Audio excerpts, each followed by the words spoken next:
quiet morn. We are drops in the endless flight.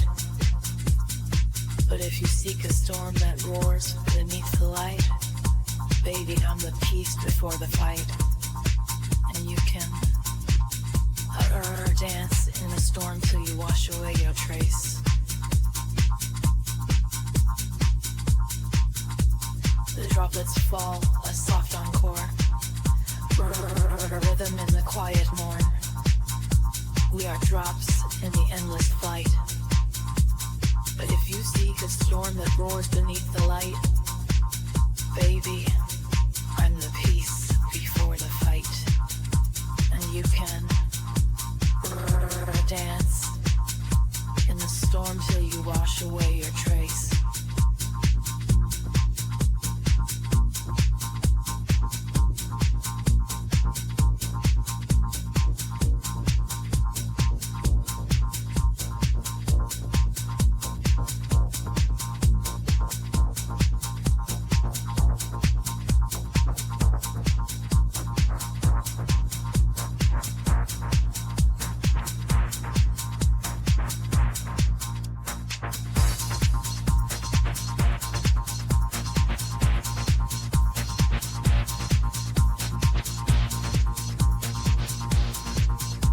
Droplets fall, a soft encore. Rhythm in the quiet morn. We are drops in the endless flight. But if you seek a storm that roars beneath the light, baby, I'm the peace before the fight. And you can dance in the storm till you wash away the trace.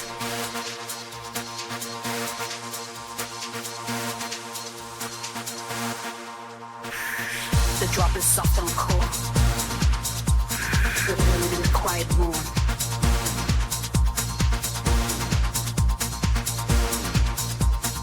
We are drops in the endless flight. But if you see the storm that roars beneath the light, baby, I'm the peace before the fight. And you can dance in the storm till you wash away a trace.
in tow. It's time to start the magic on the Globus show.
never done. Every corner we turn, a new friend in tow. It's time to start the magic on the Globus Show.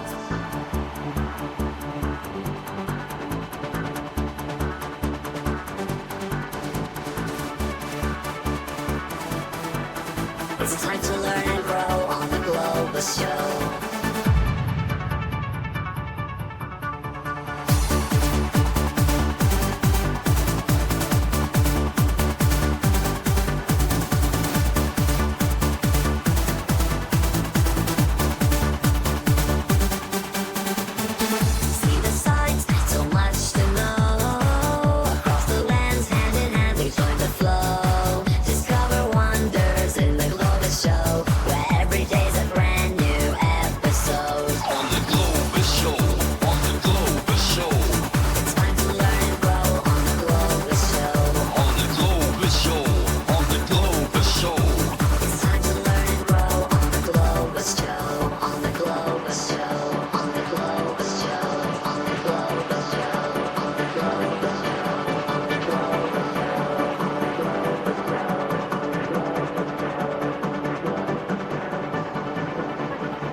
Sorry.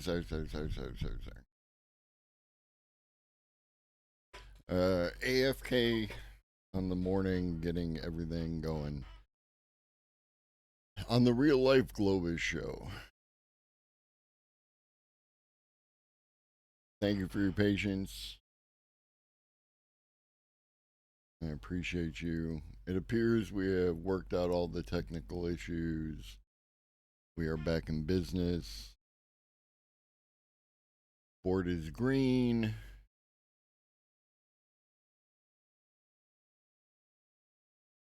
Thing appears to be working. Don't know exactly what happened yesterday, but morning, Adam. Good morning, Towards Night. Morning, bots. Good morning, lurkers. Good morning. Alrighty then. Alrighty.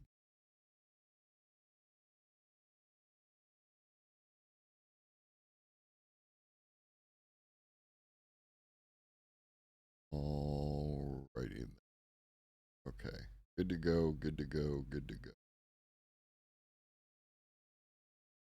We've got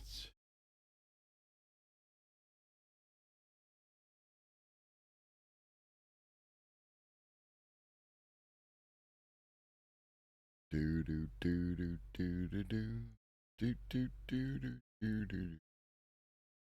Who's gonna run this town?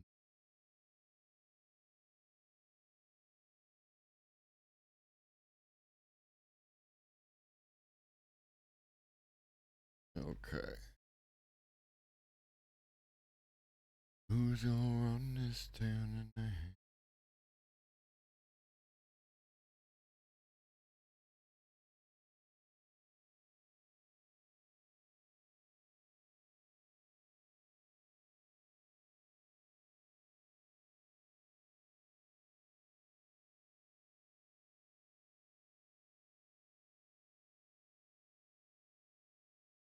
Okay. We are in business. Yeah. So today we got the morning show. Tomorrow we got the morning show and the evening show, and we'll have movie night in the Discord. And I don't know what movie we're gonna watch, but I'll figure it out.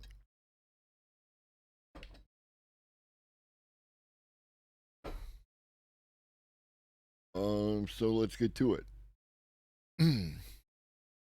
New information dropped. We've been talking about the Scarlett Johansson, ChatGPT Sky Voice. Um, and it looks like there might be some special rules functioning in California. So let's get to it. Lawyers say OpenAI could be in real trouble with Scarlett Johansson. Scarlett could invoke right to publicity laws in California to protect her against further use of ChatGPT Sky Voice. OpenAI could face legal consequences for making a ChatGPT voice that sounds a lot like Scarlett Johansson, whether the company did so intentionally or not. And the fact that OpenAI CEO referenced those similarities, that only makes matters worse, intellectual property lawyers tell The Verge. There are a few courses of action she can take, but case law supports her position. After demoing updates of ChatGPT, Albers says that Johansson and other celebrities can invoke right to publicity laws, which protect identifying features of a person from being used without their permission. If you misappropriate someone's name, likeness, or voice, you could be violating their right to publicity.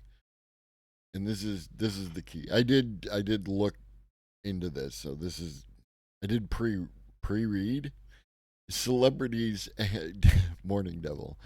Celebrities have previously won cases over similar sounding voices in commercials. In 1988, Bette Midler sued Ford for hiring one of her backup singers for an ad and instructing the singer to sound as much as possible like the Bette Midler record. Midler had refused to be in the commercial. That same year, Tom Waits sued Frito-Lay for voice misappropriation after the company's ad agency got someone to imitate Waits for a parody of his song in a Doritos commercial. Both cases, filed in California courts, were decided in the celebrity's favor. The wins by Midler and Waits have clear implications for AI voice clones. To win in these cases, celebrities generally have to. I walked right into that, didn't I? To win these cases, celebrities generally have to prove that their voice and other identifying features are unregistered trademarks, and that by imitating them, consumers good morning, get banned. Have a nice day. Um, Consumers could connect them to the product being sold even if they're not involved. That means identifying what is distinctive about her voice, something that may be easier for a celebrity who played an AI assistant in an Oscar winning movie. What makes things difficult is the lack of federal right to publicity laws. Instead, the laws are state by state, and not all states have one on the books. Each state also designs its likeness laws differently. For example, New York recognizes every individual has the right to control the commercial use of personal characteristics like their name, picture, and voice, even their signature. This right extends to a deceased person whose estate must give prior consent for the use of a computer generated replica. California, where OpenAI is headquartered, does not mention using digital replicas like AI generated voice in its law, but California protects a living person's voice from being used in commercial activities without consent. It states that using a person's identity, whether a voice, face, or name, could violate these protections. And ultimately, it comes back to this section right here about Bette Midler and Tom Waits. That this is almost directly what we're talking about, right? These were other people who were made to sound like other people, right? Famous people, and the precedent finds in favor of the celebrity. So right now, based on what I'm seeing here, it's distinctly possible that, um, I mean, one, Sky is over. What up, Holiday? I don't expect Sky to be coming back. I mean, you should kind of make a phone call to your lawyer before you do stuff, right, Adam? Good morning, Cosmic. Yeah, yeah, yeah. No, it's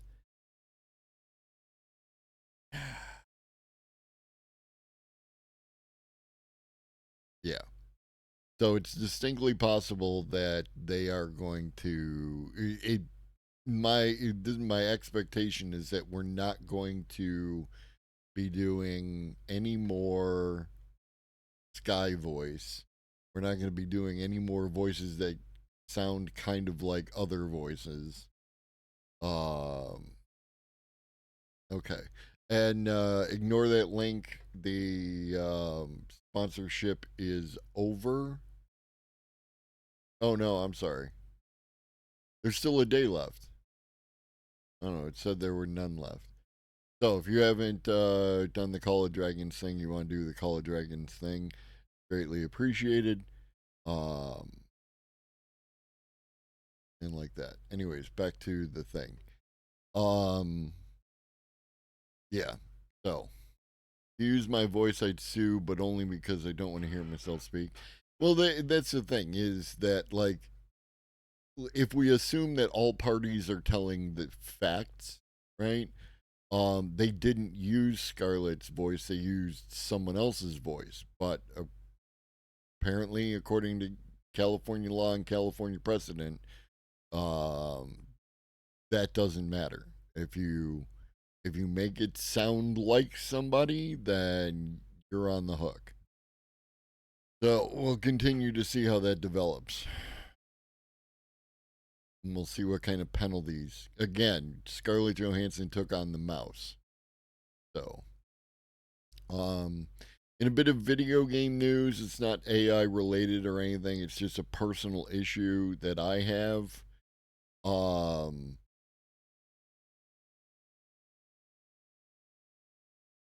yeah. Gamers are becoming less interested in games with deep strategy, study finds. Video games with deep levels of strategy are becoming increasingly unappealing, according to a new study.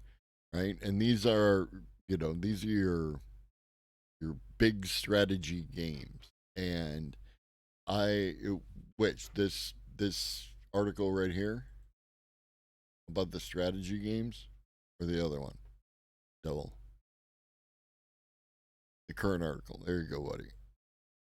Um, I think that there are, and don't get me wrong, I like Helldivers 2. I like Baldur's Gate. You know, I like a variety of different kind of games. I played games on stream that are single player kind of experiences. But I think there is not just for my own enjoyment um of the gaming experience, but also I think that there's a teaching value in bigger strategy games, right? In a single player game, what people are currently vibing on Ghost of Tsushima. What else have I seen? Final Fantasy, any of these kind of things where you are the only person involved um, that there are skills that you can learn in those games that extend beyond video games, but at the same time they are if I can associate it with anything, it's the idea of tides of history versus great man theory, right? In the single player type video games, you're doing great man theory, right? You are putting yourself in the position where you are the person who does all the things. Um, I don't know. I did pre-read this one, and it sounds like they know what they're talking about. It sounds pretty deep. Um, but the when you play a game like Crusader Kings 3, right? When you play those kind of games, even though you're not playing with other people necessarily, though you can play multiplayer versions, the there's so much that's outside of your control and that you have to work with disparate parties in order to accomplish your goals, right? You are Duke of whatever friggin' space, and there's another Duke of whatever friggin' space, and you have to work with them in um in order to accomplish your goals. You can't just do whatever you want, kind of thing. And I think there's value in learning to work with other groups who have disparate values, disparate goals, that kind of thing. And a bunch of that I feel is going to be lost because what's indicated in this article that I'll get to in just a second. The report from a Quantic Foundry collected 9 years of data from the researchers' own gamer motivation profile tool, which tracks how appealing different aspects of games are to different people. Categories include destruction, excitement, competition, community, challenge, strategy, completion, power, fantasy, story, discovery, and design. Quantic Foundry looked back on what's motivated gamers across the years and found that all of these have remained relatively consistent except one: strategy. Gamers who score high on this component enjoy games that require careful decision making and planning. They like to think through their options and likely outcomes. These may be decisions related to balancing resources and competing goals, managing foreign diplomacy, or finding optimal long term strategies.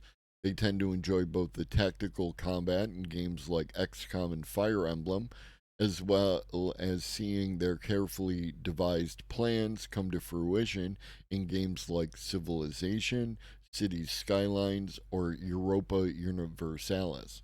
And this Europa Universalis is one that I am like specifically referring to.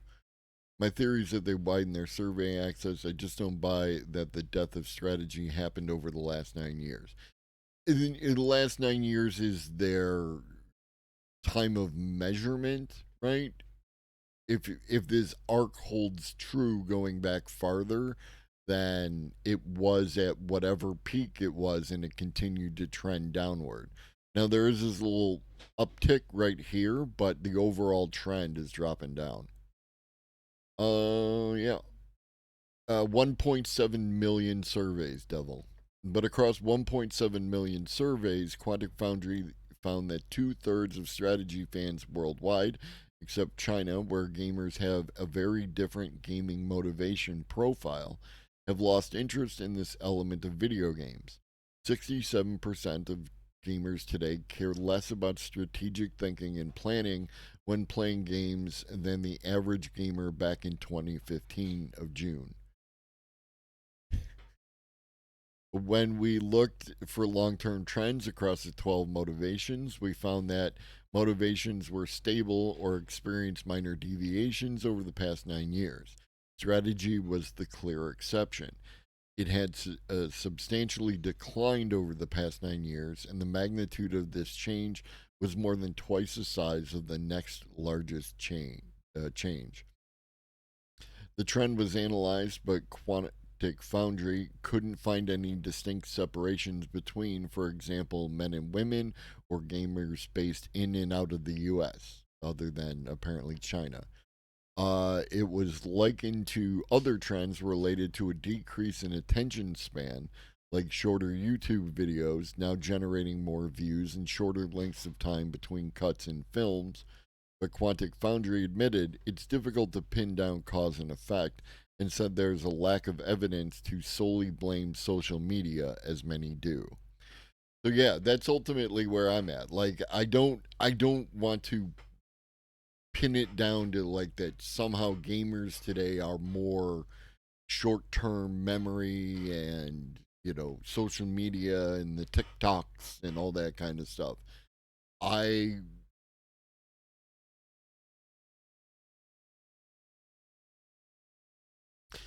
I don't know. I don't know. I'm just disappointed that this is the trend. I'm not going to point to any particular thing and say that is responsible for the trend. I'm just more concerned about the trend itself. And I think you would do yourself, if you are within the sound of my voice, you would do yourself a favor by finding a strategy game that has some sort of appeal to whatever aesthetic that you prefer to work with, and engaging with that strategy game in good faith, because again, I think that there is value in there in teaching you skills that you can use outside of video games.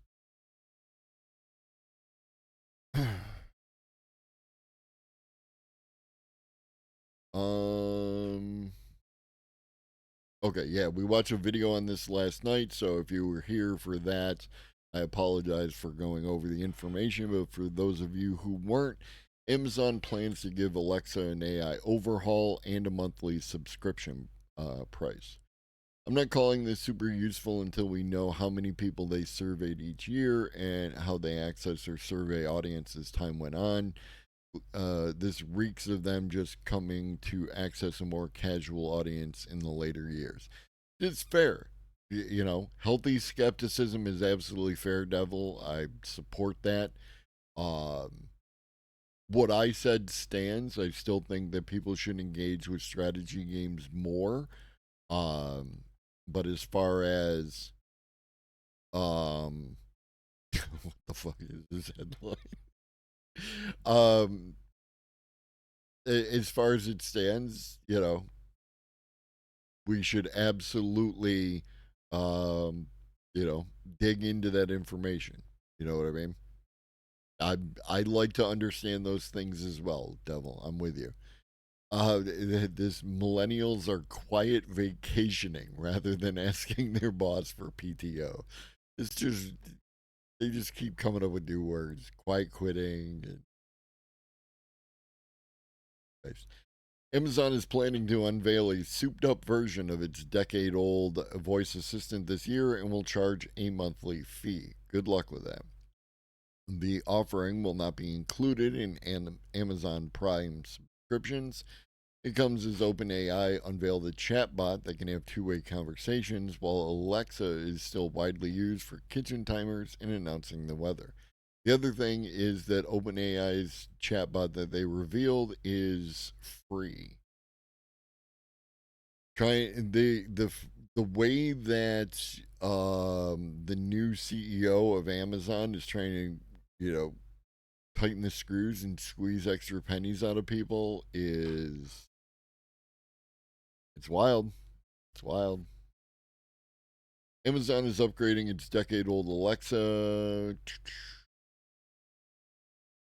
The Seattle based tech and retail giant will launch a more conversational version of Alexa later this year, potentially positioning it to better compete with new generative AI powered chatbots from companies like Google and OpenAI, according to two sources familiar with the matter who asked not to be named because the discussions were private. Amazon subscription for Alexa will not be included in the $139 per year Prime offering, and Amazon has not yet nailed down the price point. And this 139 Prime offering gets you Prime shipping and Prime Video, but you have to pay an additional $2.99 per month if you want the commercial free experience. And that's the kind of nickel and diming I'm talking about. While Amazon wowed consumers with Alexa's voice driven tasks in 2014, its capabilities could seem old fashioned amid recent leaps in artificial intelligence.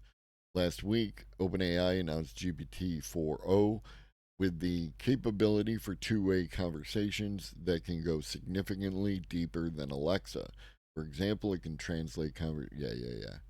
Um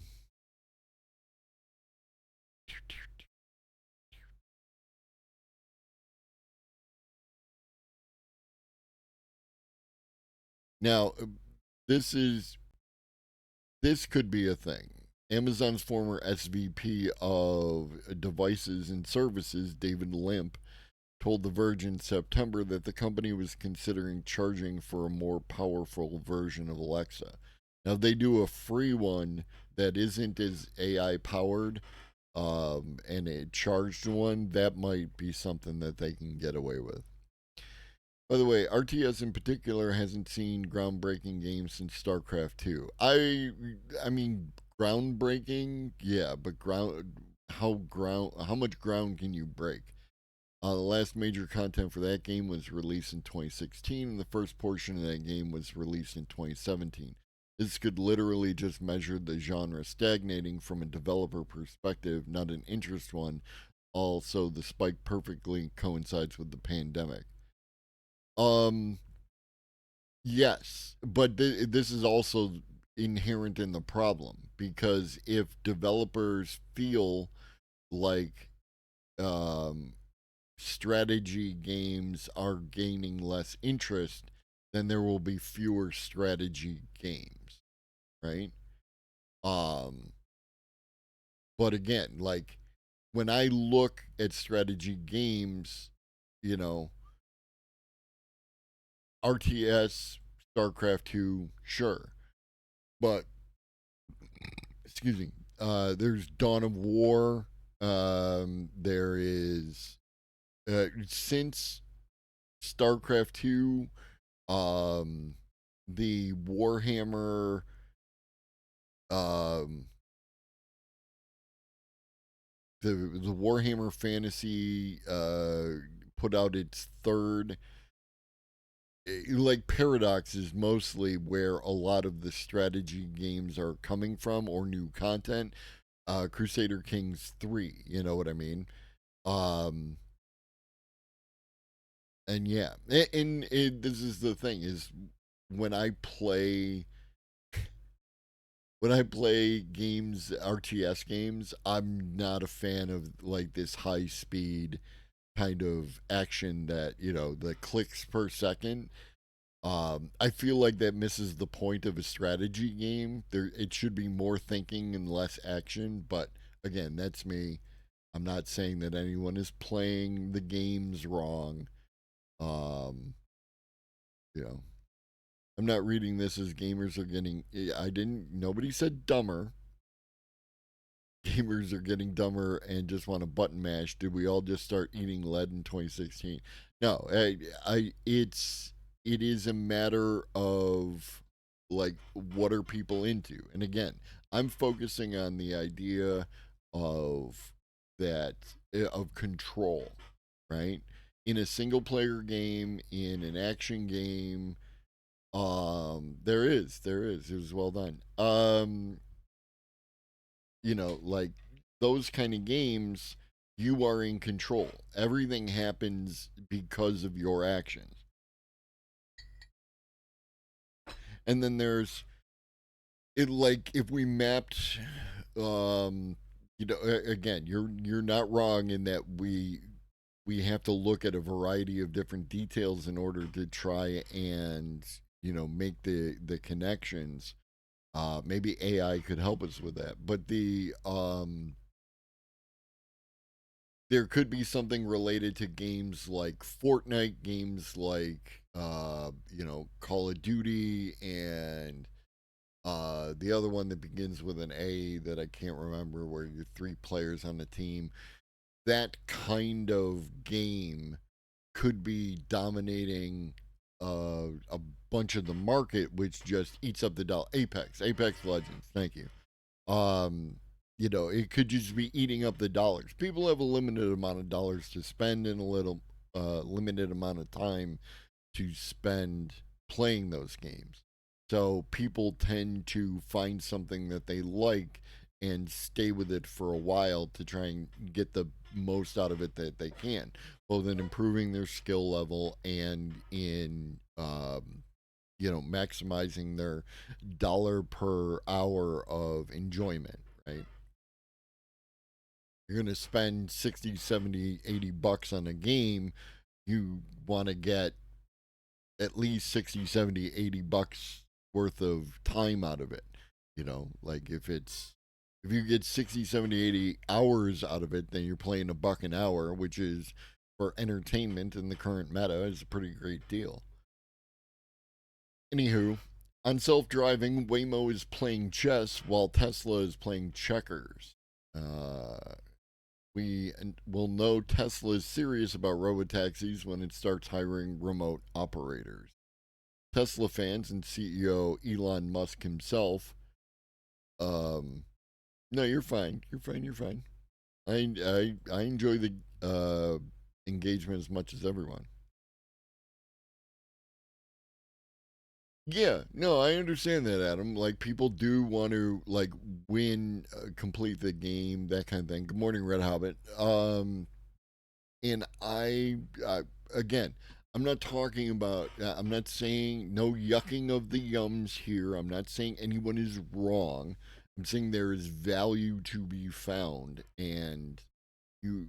The best kind of learning is when you don't know that you're learning, right? When it just you intrinsically, you know, um, begin to execute a new type of behavior, a new type of thinking, any of that kind of stuff. Uh, what do you got here for me, Cosmic?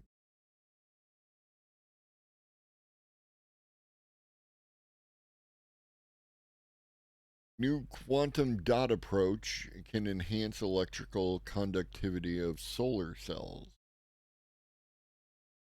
Um, A team led by Professor Jongmin Choi of the Department of Energy, Science, and Engineering has developed a PBS quantum dot that can rapidly enhance the electrical conductivity of solar cells.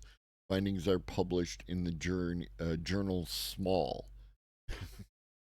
The team identified a method to enhance electrical conductivity through the use of pulse shaped light, which generates substantial energy in a concentrated manner at regular intervals.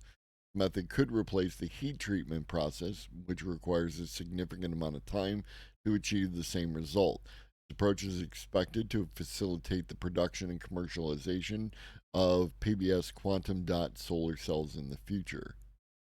PBS quantum dots are nanoscale semiconductor materials that are being actively researched for the development of next generation solar cells. They can absorb a wide range of wavelengths of sunlight, including ultraviolet, visible light, near infrared, and shortwave infrared, and have low processing costs because of solution processing and excellent photoelectric properties. That's great. Um,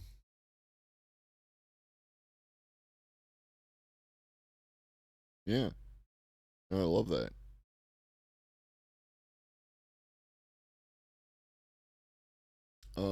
Yeah, Tesla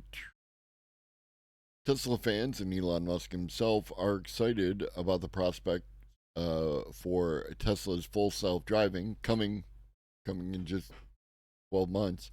Um, the Tesla released a major upgrade version 12.3 of the software in March.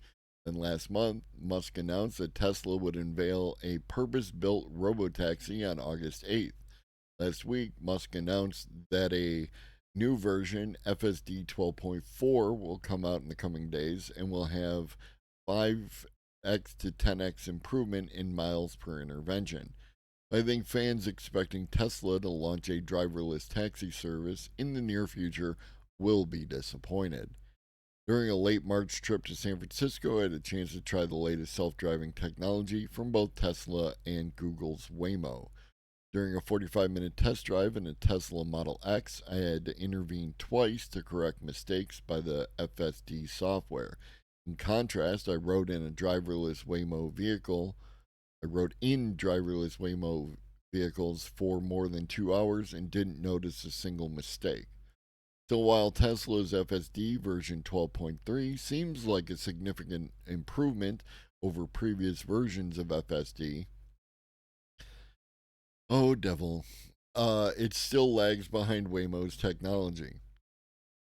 However, Waymo's impressive performance comes with an asterisk. While no one was behind the wheel during my rides, Waymo has remote operators that sometimes provide guidance to its vehicles. Waymo declined to tell me whether or how often remote operators intervene during my rides. And while Tesla's FSD works on all road type, Waymo's taxis avoid freeways. So yeah.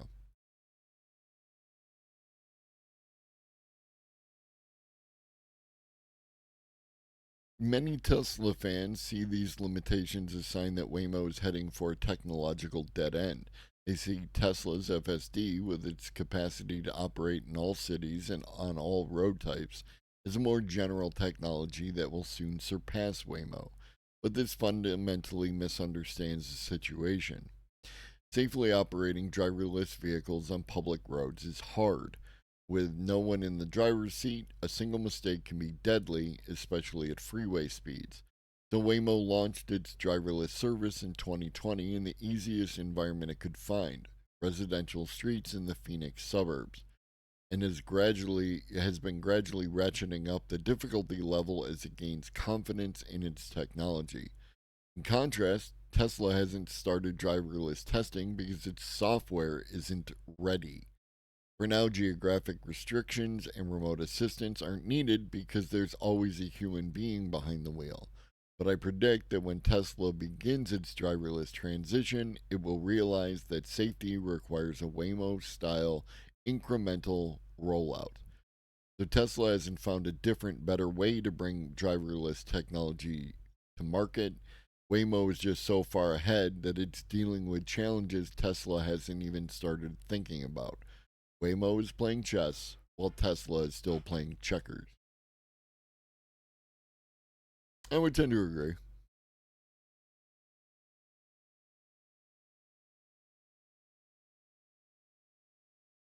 Who's Professor Ashley?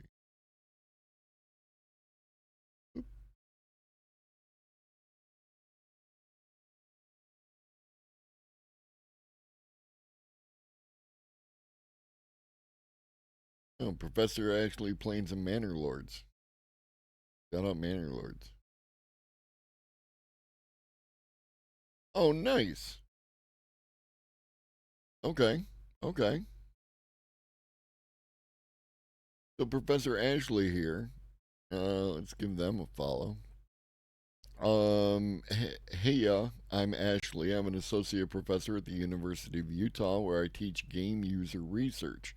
My background is in behavioral science and statistics, so I love studying how folks interact with video games. I like it, love it. Thank you, Adam. Um, yeah,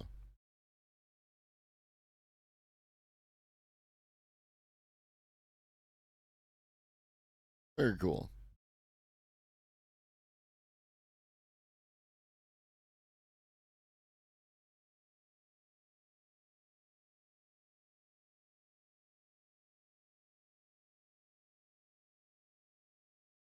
Can generative? You sons of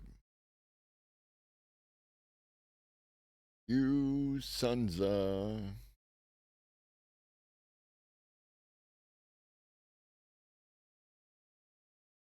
Can generative AI solve the data overwhelm problem?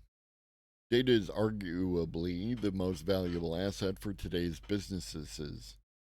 This means it's vital that people across the organization are able to work with data and extract insights. Insights that hopefully lead to better, more informed decisions across the organization. But all that's easier said than done because rather than being empowered by data, many people find themselves intimidated or even paralyzed by it.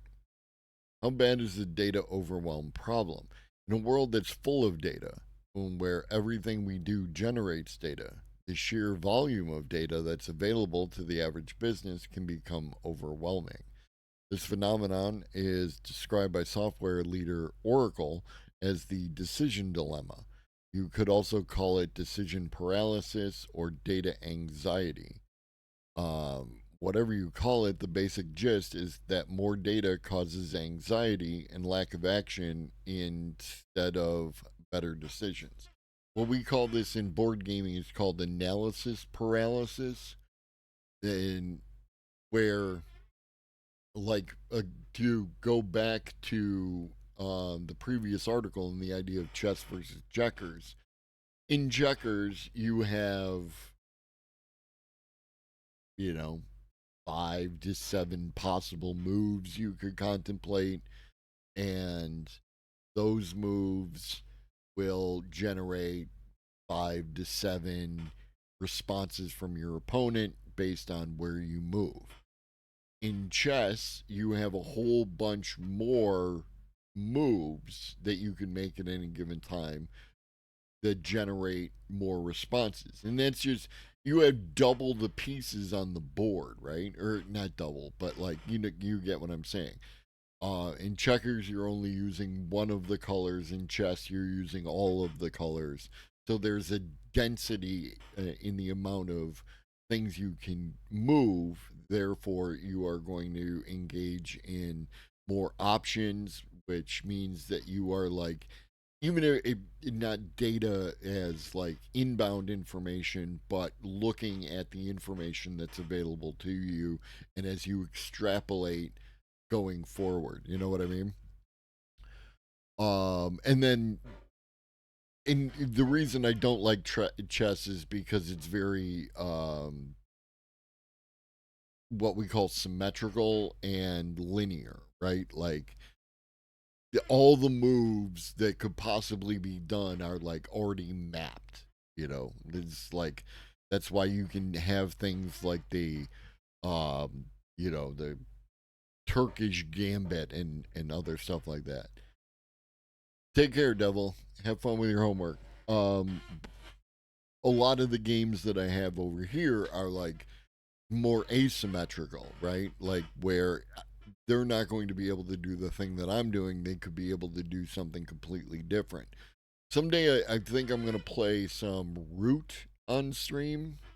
Um, exactly, Red Hobbit. Like that, the knight always moves in that L shape, that kind of thing.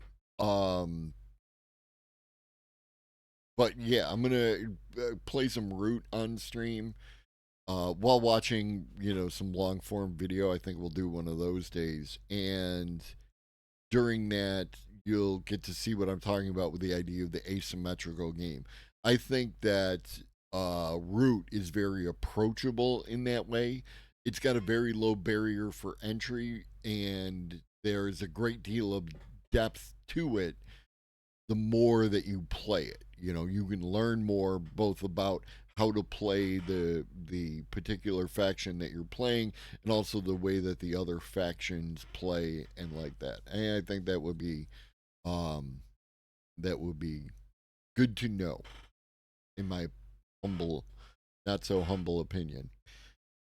Um So, for its Decision Dilemma report, Oracle surveyed more than 14,000 employees and business leaders across 17 countries, and the results were eye opening. 83% agreed that access to data is essential for helping businesses make decisions, but 86% said that data makes them feel less confident, and 72% said the data had stopped them from being able to make a decision.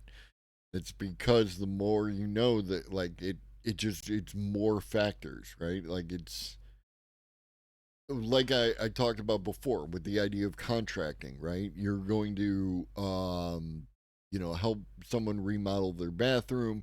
You go ahead and do that. If you present them with what color are we going to paint it, here's, go to Home Depot and pick out the color that you want, right? Um then you could end up, and God forbid, I've seen contractors do it. They go to Home Depot with the customer, and you are going to burn hours attempting to get the information that you need. Where if you get a general idea of what they're looking for, okay, they chose this kind of tile, they're using this kind of sink, that gives us a general idea of the color scheme. So we're going to put color on the walls. I, as the contractor, think that one of these three colors would look good, and by limiting the amount of data, you are more likely to get an answer, get a result, right? Which is not to imply that you're like forcing the customer in to choose one of those three, because they can absolutely say, well, I don't like any of those. All right, well, do you have an idea? And then you do a little back and forth and you gain some more information, and then you go and you find three colors, and then like that. And there's a whole bunch of fallacies that fall into that, don't get me wrong, like the idea that like the appeal to authority, and the authority is that you are the contractor, and that because you're the contractor you have some special knowledge. um but a lot of people really don't know what they want, and they need help, right? And that's basically what you're doing. Let's provide you with some options and go from there. How exactly can generative AI be used to interpret data? um Driving faster and better decision making through better insights. Through real time tracking of data, decision makers can gain a better grasp of what's happening across the business and be presented with actionable insights. This can be achieved through natural language prompts, acting as a decision making co pilot thanks to generative AIs. And you see this when you're interacting with one of these chatbots. It will, like, I think I can show you right now. Okay, yeah. So I clicked on one of the preset questions, and it was create a personal web page for me all in a single file. Ask me 3 questions first on whatever you need to know. And so it comes back with these 3 questions, right? Defining my options. What is the primary purpose of your personal web page? Promoting your streaming channel, showcasing your board game collection, sharing your AI knowledge. And these ergos are because um in my personal, what you call it, I have it set up that it has this information already. So this is an example of how providing it previous information can help you going forward. What key sections or features do you want on your web page? About me, contact info, social media links, blog, stream schedule, etc. And do you have any specific design preferences or color schemes you want to be used on the web page? So these are 3 important questions that you might not have asked, right? You might not have been thinking about, but they can help you to begin to lay out what your plan is for building the web page.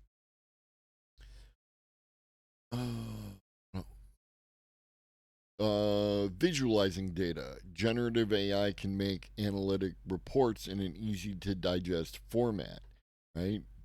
Laying out graphs.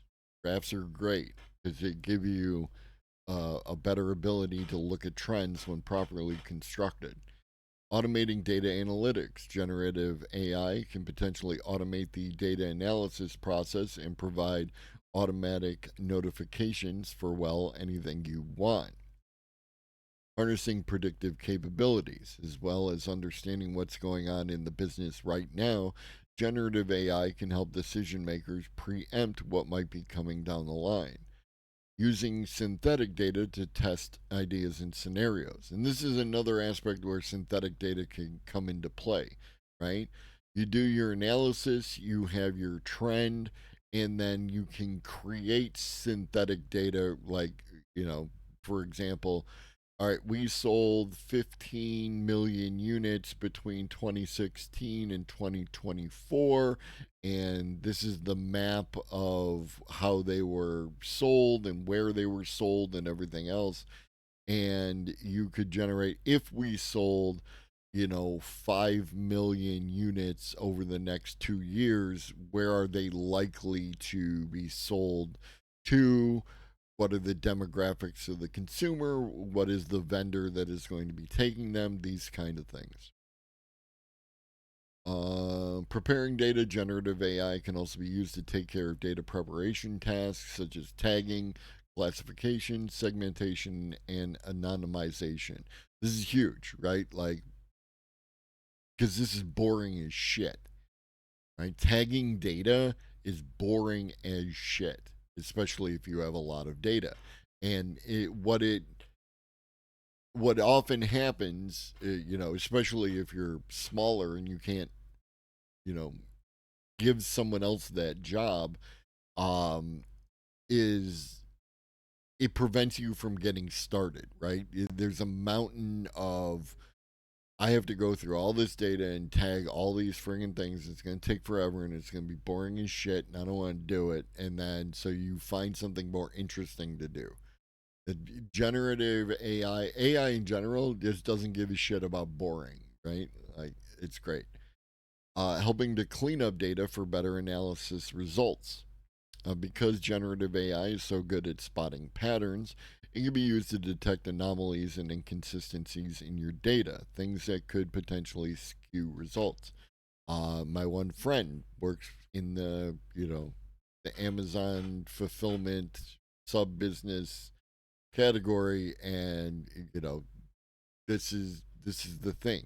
It helps him analyze his data tables so that he can see why there's some weird outlier that is throwing off his results, and everyone thinks he's a goddamn genius. um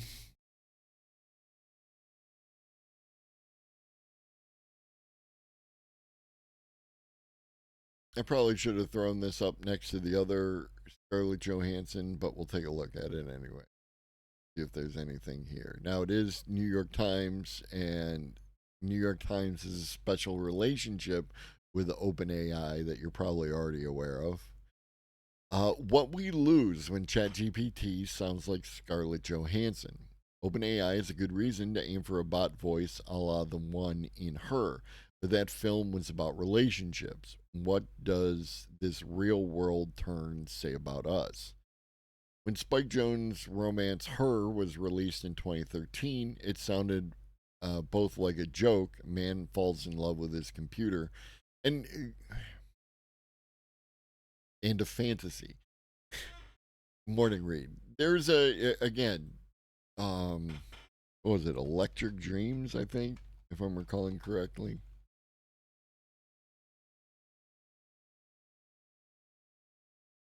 Do do do do do do do do do do do. We are currently experiencing an issue with DuckDuckGo search. Interesting. What's going down? Oh, nice. Can I do? That's cool. I didn't know that.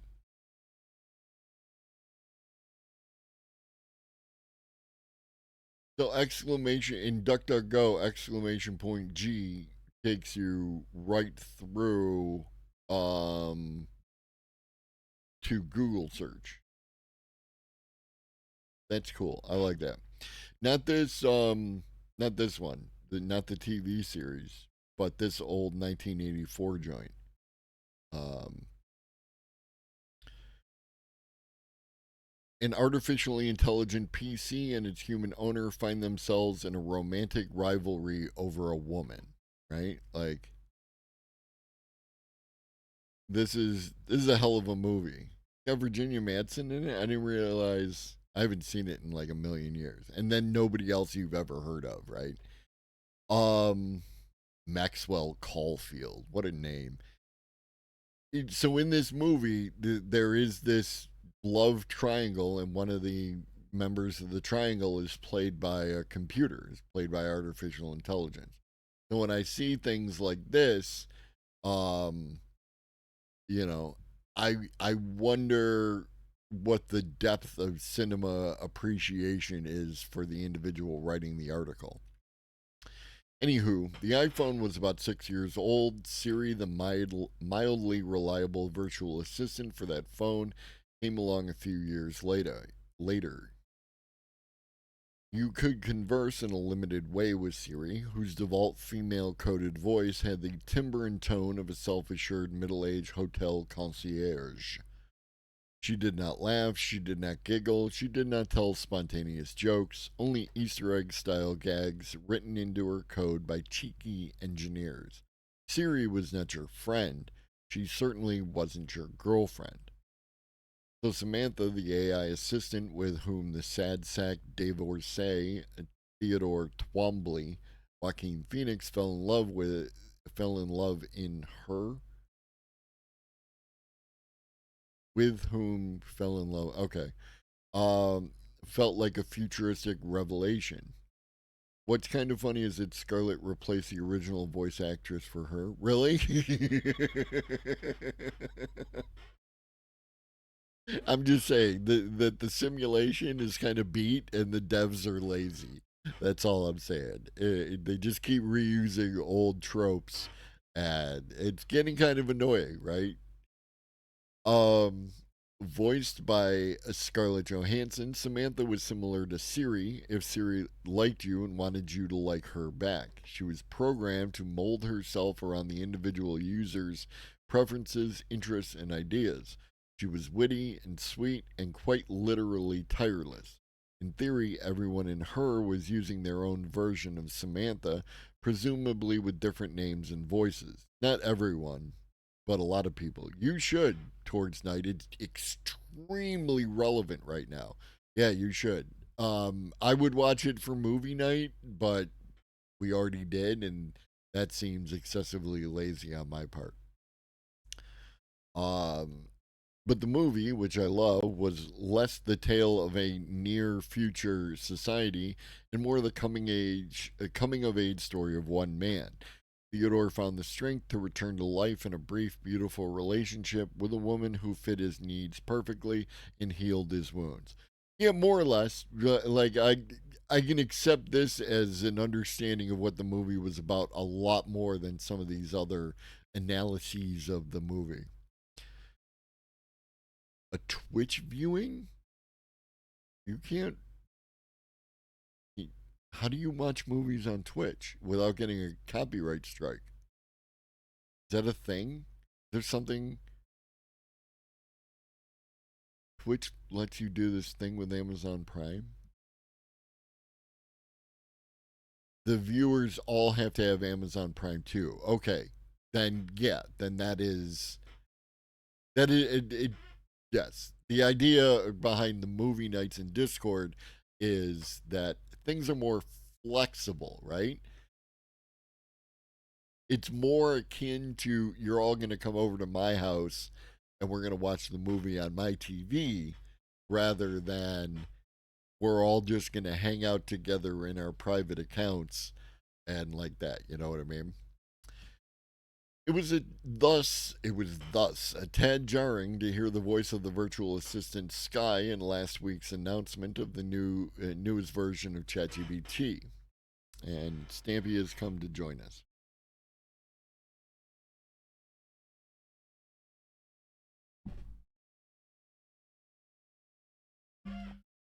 Um, probably the best known artificial intelligence engine in the very real world of 2024. Among other things, the new iteration dubbed ChatGPT 4.0 uh, can interact verbally with the user and respond to images shown to it through the device camera. And this is okay, so now I have a concern that this individual lacks experience with the thing of which they're talking about.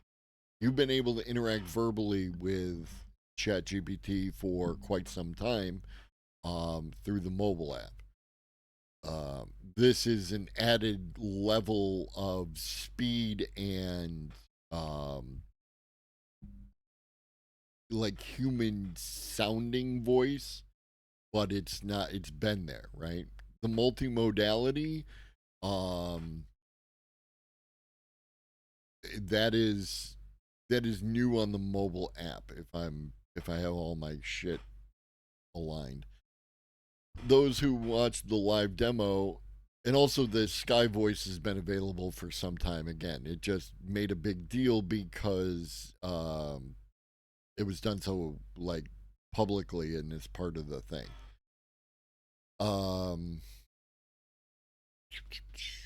those who watched the live demo, the company makes OpenAI were quick to note she sounded a whole lot like Samantha. Um,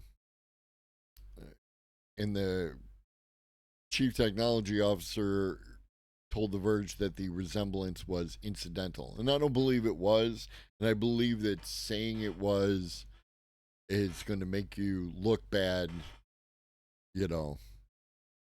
But then looking at the California laws that we did earlier, apparently, like, you were screwed either way. Um, and that Chat GPT's nascent speech capabilities have used his voice for a while. Yes, that's true. But once you hear it, you can't unhear it. That's probably why OpenAI announced on Monday that it was suspending Sky, though not for other voices Breeze, Cove, Ember, and Juniper. Cove is the one that I use again, that reflect the same strategy.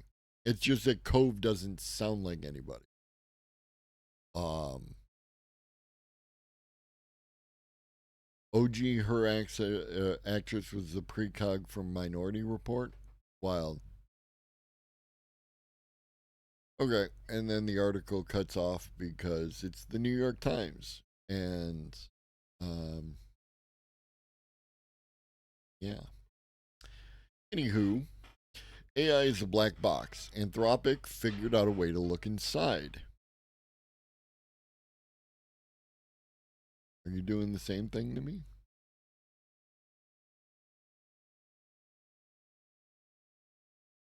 Oh.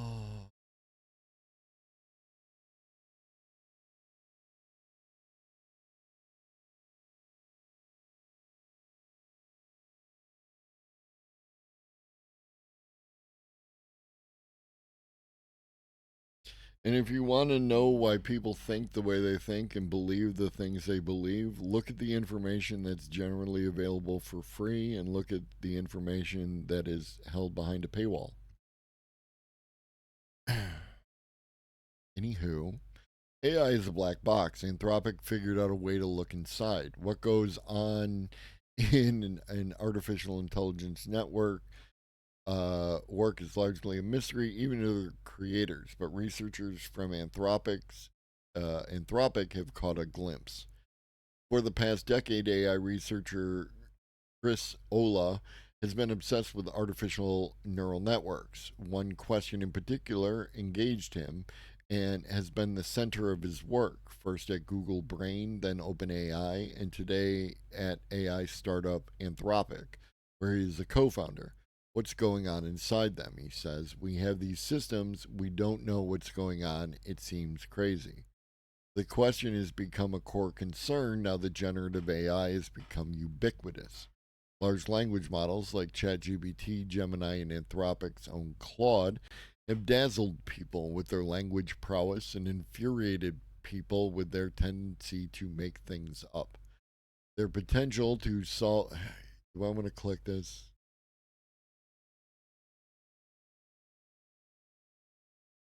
Oh, this is the article in defense of AI hallucination. Okay, that's better. It's better. It's not just rehashing the same old crap again. Their potential to solve previously intractable problems enchants techno optimists. But LLMs are strangers in our midst. Even the people who build them don't know exactly how they work, and massive effort is required to create guardrails to prevent them from churning out bias, misinformation, and even blueprints for deadly chemical weapons. If the people building the models knew what happened inside these black boxes, it would be easier to make them safer.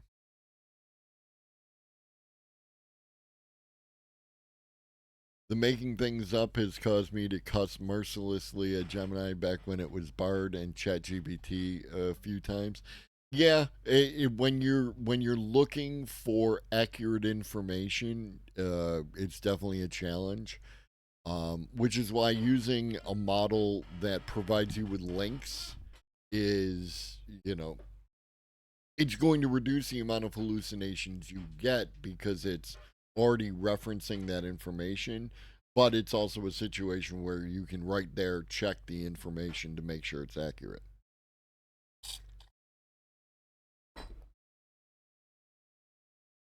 But all that, the hallucinations are due to how it was trained in order to provide you with answers. And not all indicators of the behavior were considered when they were doing it, right? They're using reinforcement learning with human feedback, and they're training it to provide you with answers rather than provide you with accuracy and indicate that it doesn't know something. And I think that would have, we'd be in a better spot now with less hallucinations had that been the motivating factor. But got to make money, baby, right?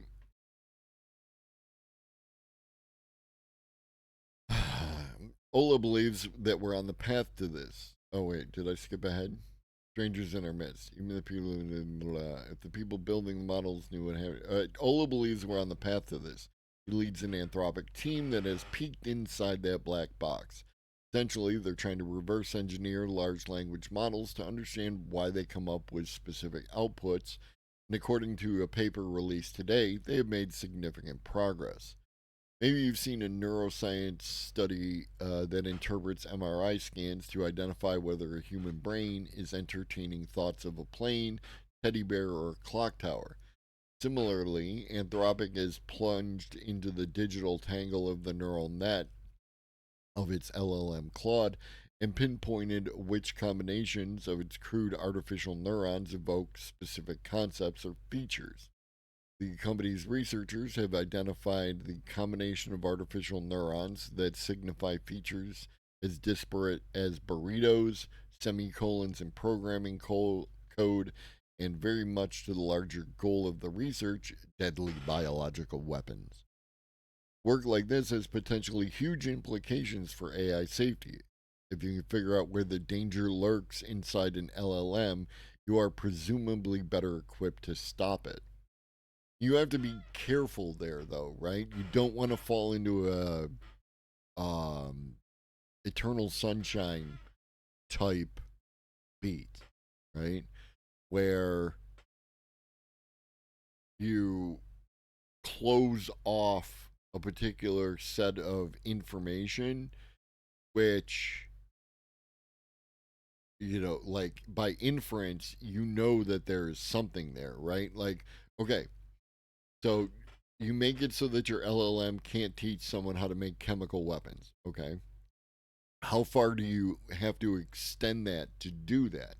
Does this mean the LLM no longer has any knowledge of certain aspects of World War One, in which chemical weapons were used? Does it mean that you have to extend that to the fact that certain mixtures of household cleaners and chemicals can be used to create chemical weapons, right? These kinds of things, right? Like it isn't as simple as it sounds to just go, oh well, just don't let it do that one thing. That thing, because of the nature of how the world exists, is connected to a whole bunch of other things. If I teach you nothing else, that is a valuable lesson, right? You when your favorite streamer talks about how, we need to um we need more mass transit, right? We need more high speed rail. High speed rail is a favorite, right? We need more high speed rail. Okay, do you understand what that means? It's not like you can just strap high speed rail onto the existing rail system, because high speed rail, when you bank, when you go around a corner, needs to have a greater angle so that the train doesn't come off the tracks, which means you're probably going to have to build an all new rail system. And what does that mean? Well, you're probably going to have to do some eminent domain on a lot of people's houses and businesses in order to execute that. This is the thing. And I'm not saying there's anything wrong with high speed rail. I think it's a great idea. And having trains that shoot across the country, would be great. It would lower the amount of airplanes we have to take and lower emissions, and we can do all sorts of great things with it.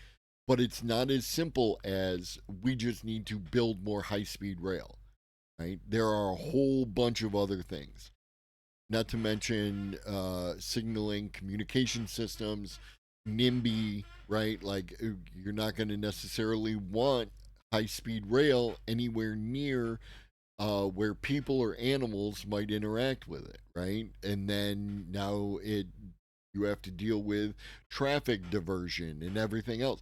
It's just, again, I'm not saying I'm against it. I'm saying it's complex. You have to think about all the things involved.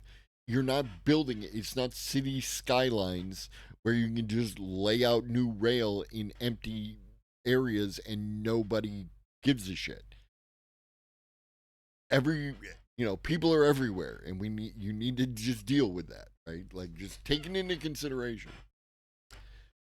Oh yeah, the bleach and ammonia thing. That's exactly what I'm talking about, Reed. Like, that is, you learn a lot of things the hard way, because this is a cleaner and this is a cleaner, so this is a double cleaner, and technically it'll clean your shit. Um, I met with Ola and three of his colleagues among 18 anthropic researchers on the mechanistic interpretability team. They explain their approach treats artificial neurons like letters of Western alphabets, which don't usually have meaning on their own but can be strung together sequentially to have meaning. C doesn't usually mean something, says Ola, but car does. Interpreting neural nets by that principle involves a technique called dictionary learning, which allows you to associate a combination of neurons that, when fired in unison, evoke a specific concept referred to as a feature. Um, Again, referencing Debt the First 5,000 Years and how it's not just a book about money, it's one about all these weird interconnections that happen, which is why I like Graeber so goddamn much. But also, like, he's talking about the development um, of language and concepts, right? It's not just a book about money. I really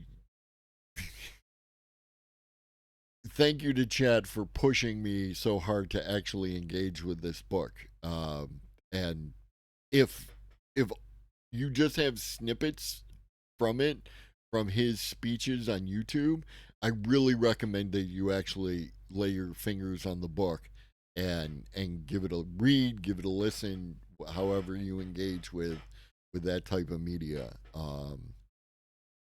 It's probably available on Libby or at your local library or wherever you acquire books. It's sort of a bewildering thing, says Josh Batson, an Anthropic research scientist. We've got on the order of 17 million different concepts in an LLM, and they don't come out labeled for our understanding. So we just go, look, when did that pattern show up? Last year, the team began experimenting with a tiny model that uses only a single layer of neurons. Sophisticated LLMs use dozens of layers. The hope was that in the simplest possible setting, they could discover patterns that designate features. They ran countless experiments with no success. We tried a whole bunch of stuff and nothing was working. It looked like a bunch of random garbage, said Tom Hennigan, a member of Anthropic's technical staff. Then they then a run dubbed Johnny. Each experiment was assigned a random name, began associating neural patterns with concepts that appeared in its output. Chris looked at it and he was like, "Holy crap, this looks great," says Hennigan, who was stunned as well. I looked at it and was like, "Oh wow, wait, is this working?" Suddenly, the researchers could identify the features a group of neurons were encoding. They could peer into the black box. Hennigan says he identified the first 5 features he looked at. One group of neurons signified Russian texts. Another was associated with mathematical functions in the Python computer language, and so on. Once they showed they could identify features in the tiny model, the researchers set about the hairier task of decoding a full-sized LLM in the wild. They used Claude Sonnet, the medium-strength version, that worked too. One feature that stuck out to them was associated with the Golden Gate Bridge. They mapped out the set of neurons that, when fired together, indicated that Claude was thinking about the massive structure that links San Francisco to Marin County. What's more, when similar sets of neurons fired, they evoked subjects that were Golden Gate Bridge adjacent. Alcatraz, California Governor Gavin Newsom, and the Hitchcock movie Vertigo, which was set in San Francisco. All told, the team identified millions of features, a sort of Rosetta Stone to decode Claude's neural net. Many of the features were safety related, including getting close to someone for some ulterior motive, discussion of biological warfare, and villainous plots to take over the world. The Anthropic team then took the next step to see if they could use that information to change Claude's behavior. They began manipulating the neural net to augment or diminish certain concepts, a kind of AI brain surgery with the potential to make LLMs safer and augment their power in selected areas. Let's say we have this board of features. We turn on the model, one of them lights up, and we see, oh, it's thinking about the Golden Gate Bridge, says Shan Carter. So now we're thinking, what if we put a little dial on all these, and what if we turn that dial? So far, the answer to that question seems to be that it's very important to turn the dial the right amount. By suppressing those features, Anthropic says, the model can produce safer computer programs and reduce bias.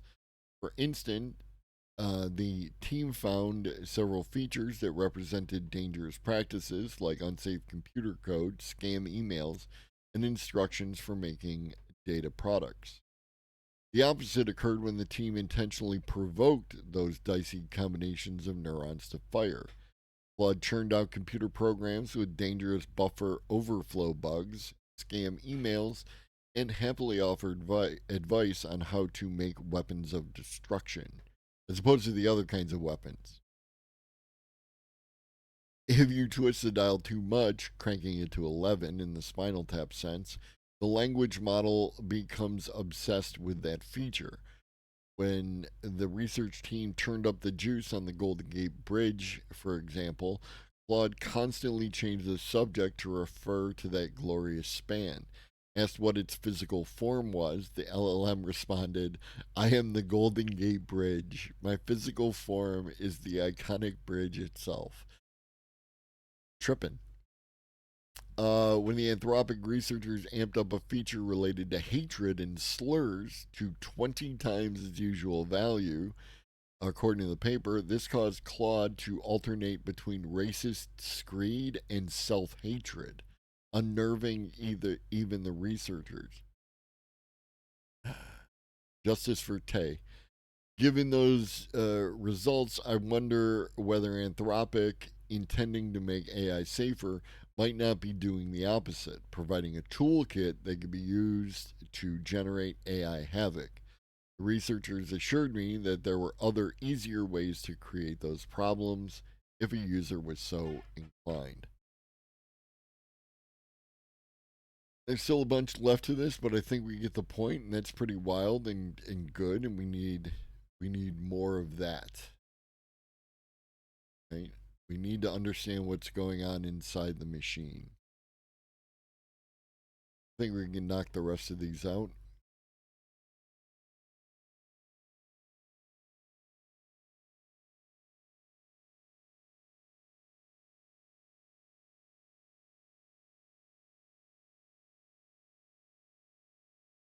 Why do we crucify ourselves every day? It's good that you noticed that it was a scam bot.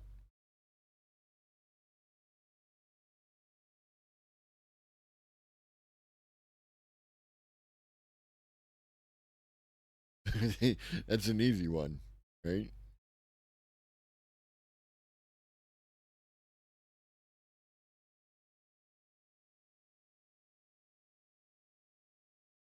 One moment. I'm already registered with Reuters. Okay. Stellantis CEO, electric vehicle tariffs are trap. Um, Stellantis expects a major battle with Chinese rivals in the European market for electric vehicles, warning of significant consequences for jobs and production as a result. Comments in an interview with Reuters are among the CEO's most strongly worded, yet, as tensions among Beijing, Brussels, and Washington over EV trade grow. The EU is expected to decide next month on whether to follow the US in imposing additional tariffs on Chinese car makers. U.S. officials said Wednesday they plan to hit Chinese made EVs and EV materials with duties up to 100% by August 1st. Tavares said tariffs on Chinese vehicles imported to Europe and the United States are a major trap for the countries that go on that path and will not allow Western automakers to avoid restructuring to meet the challenge from lower cost Chinese manufacturers. I hate to agree with the CEO, but yes. The European Commission will unveil its initial decision on potential tariffs on Chinese EV imports on June 5th. China has been threatening counter tariffs. When you fight against the competition to absorb 30% of cost competitiveness edge in favor of the Chinese, there are social consequences. But the governments of Europe, they don't want to face that reality right now. Tavares said the tariffs would only fuel inflation in the region where they're imposed, potentially impacting sales and production. We're not talking about a Darwinian period. We are in it. Tavares said at Reuters event Automotive Europe conference in Munich, adding the price battle with Asian rivals would be very tough. It's not going to be easy for the dealers. It's not going to be easy for the suppliers. It's not going to be easy for the OEMs. We know in Europe, everybody is talking about change as long as it changes for somebody else. Italian national, Italy's nationalist government has been pressing Stellantis to commit to building 1 million vehicles a year in the country, up from 750,000 last year. Bars did not respond specifically to a question about Italy's demand, but outlined the overcapacity looming over the European auto sector. Chinese automakers are already on track to sell 1.5 million vehicles in Europe, equivalent to a 10% market share and up to 10 assembly plants worth of production. If we let the share of the Chinese OEMs grow, then it's obvious that you're going to create an overcapacity unless you fight against that competition. Tavares said Stellantis is in a very rewarding discussion with labor unions at its European operations. Most of the time, they agree with us in terms of what is the risk that we are facing and how we should go through that period.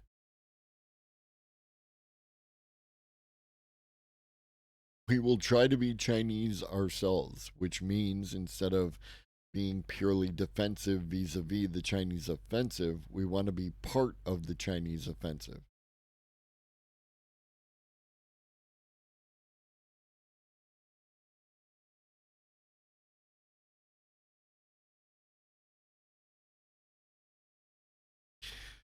Okay, so as we talked about before, and anyone in cybersecurity will tell you, or you probably picked up elsewhere,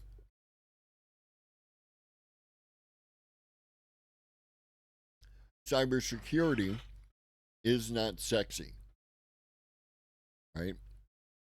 Cybersecurity is not a moneymaker. However, cybersecurity is probably the most important thing that you can do.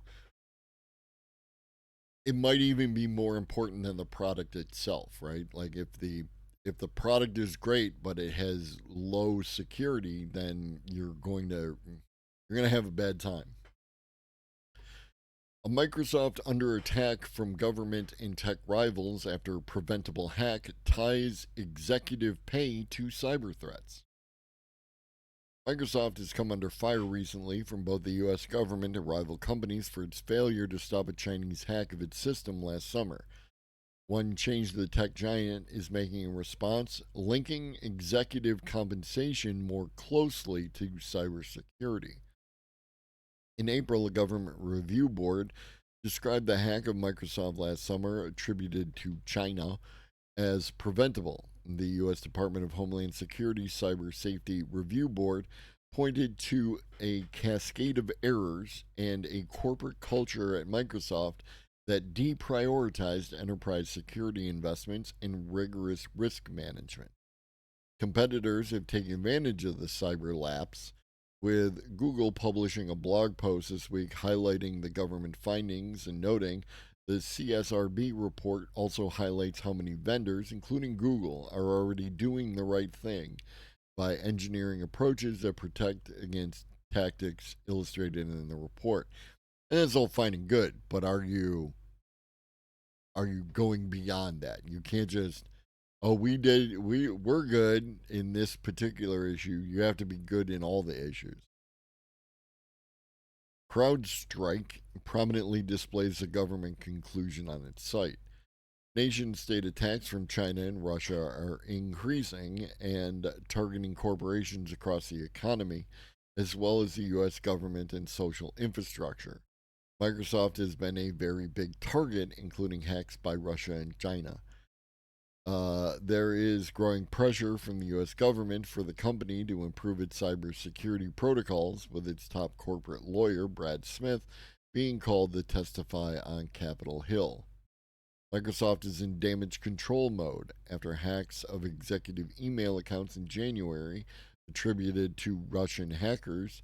The company disclosed the incident in compliance with new federal cybersecurity disclosure rules, even though technically it was not a material hack that it was required by law to share, leading to discussion at other firms about where to draw the line on the new disclosure. How about nowhere? How about no line? How about if you have a cybersecurity incident, you talk about it and so we can collectively address these issues? How about the decision by Microsoft to link executive compensation to successful cybersecurity performance is prompting discussion as at other firms. Microsoft launched its Secure Future initiative in November, and earlier this month, the company outlined in a blog post from Charlie Bell that as part of its SFI goals, it will instill accountability by basing part of the compensation of the company's senior leadership team on our progress in meeting our security plans and milestones. So it's not perfect, but it's something. It's definitely an improvement in culture and a way that we should be heading.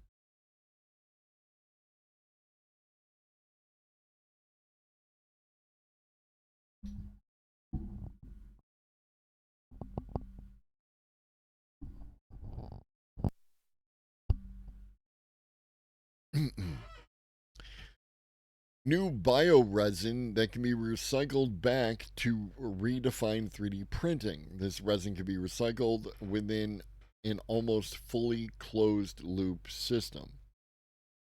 Researchers at the University of Birmingham have created a new type of recyclable resin made from biosourced materials. This breakthrough will potentially result in more sustainable future in the 3D printing industry.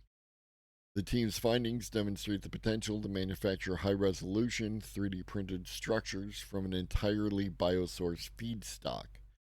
Unlike traditional photopolymer resins derived from petrochemicals, this resin can be recycled within an almost fully closed loop system, allowing products to be broken down into their constituent parts once they have reached the end of their useful life. Beyond that, if you've ever done 3D printing or you have watched 3D printing, um, often what you do is like a, a bunch of them you see is where they're printing like on base, right? Especially if you watch the other kind where you feed in and melt the plastic, right? But when you're doing stuff with resin, especially, you need to include supports because you're not doing it flat.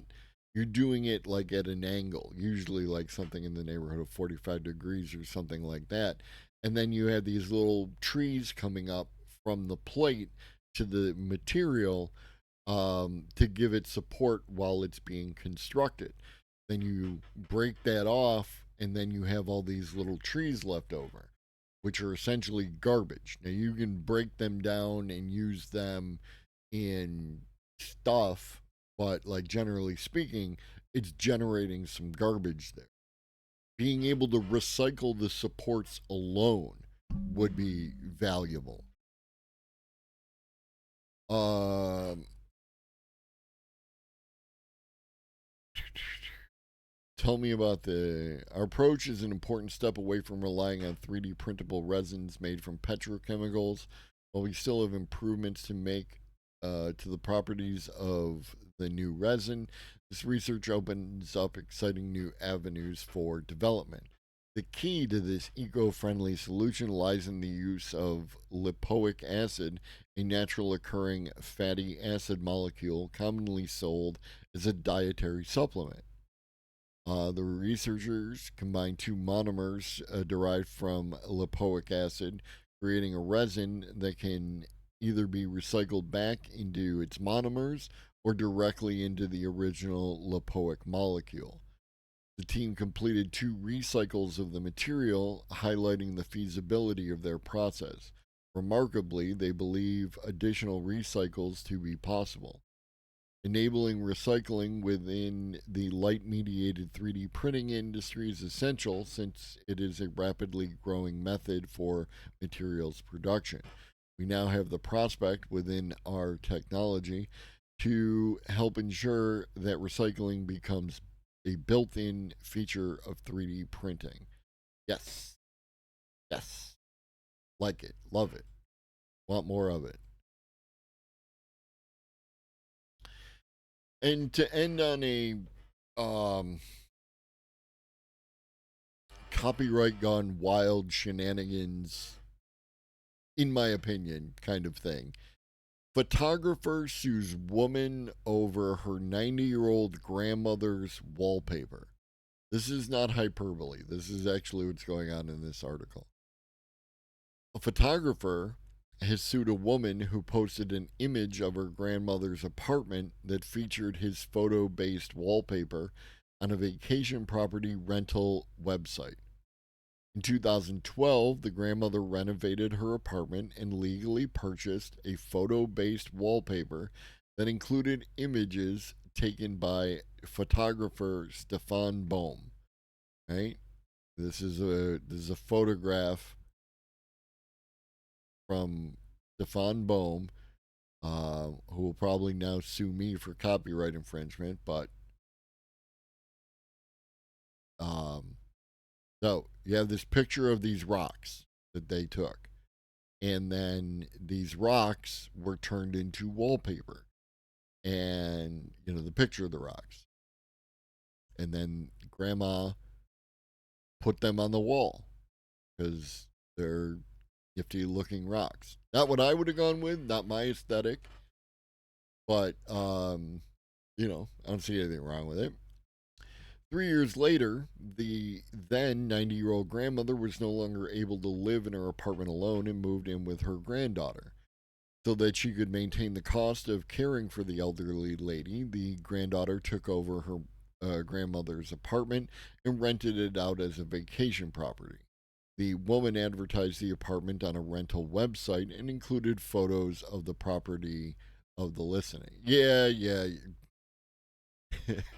All landlords are parasites, and this is some Airbnb type shit. Uh, doesn't detract from the point of the article.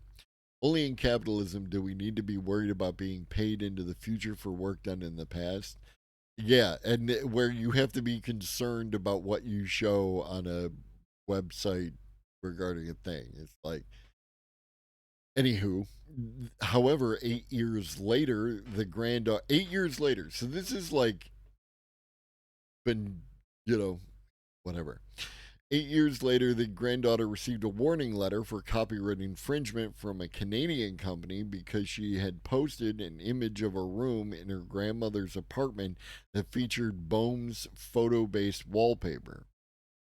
According to a report by a German news publication, I don't know how to pronounce that, heist.de, the photographer is now suing the granddaughter in Cologne Regional Court in Cologne, Germany. Oh, because that was legal. We're going to get it. Here we go. Just hold up, Red Hobbit.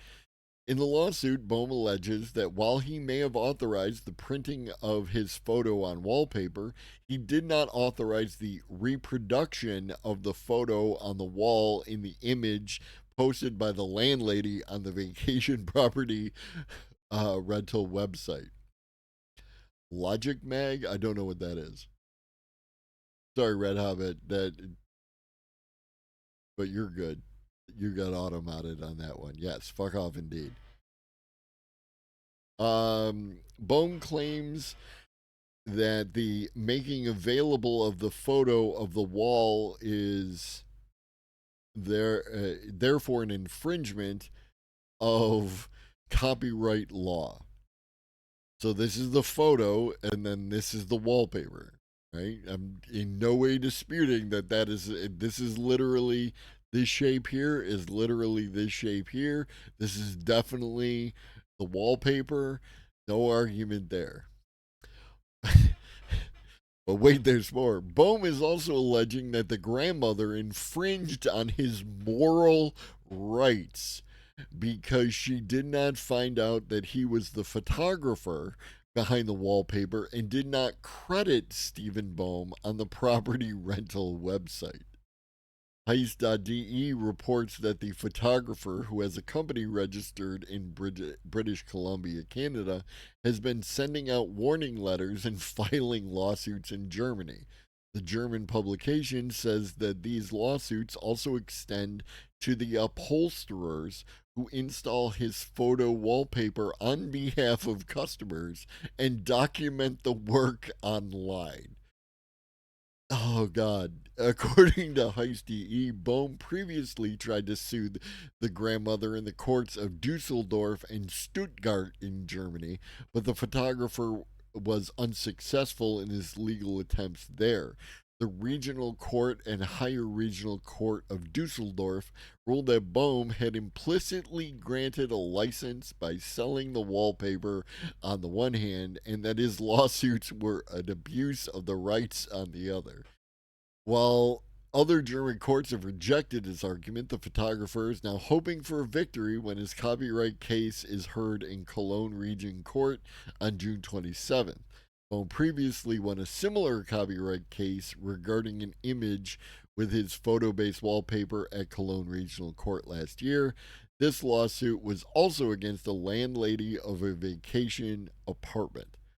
When it comes to copyright, the Cologne Regional Court says that a strict duty of care applies and that anyone who makes use of other people's photographs by publishing them on their website must ensure that this is done with the permission of the authorized person.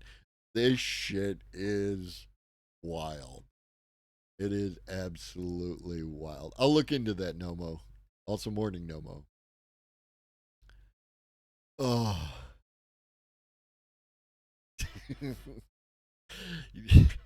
They do not care, Red Hobbit. That is not the point, right? They hang their hat on a particular type of justice and let that justice be done though the heavens fall. There's a reason why your boy is not an absolutist. All right. I don't remember who we rated last. I think it was Gremlo, actually. We're going to raid Zach because Zach rated me yesterday, and I like to pay that back. So stick around for the raid.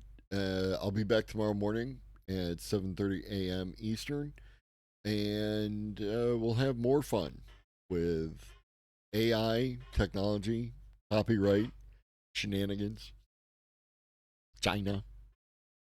I appreciate every one of you for coming through, and I hope you enjoy the rest of your day. And I'll probably see some of you in other chats on Twitch.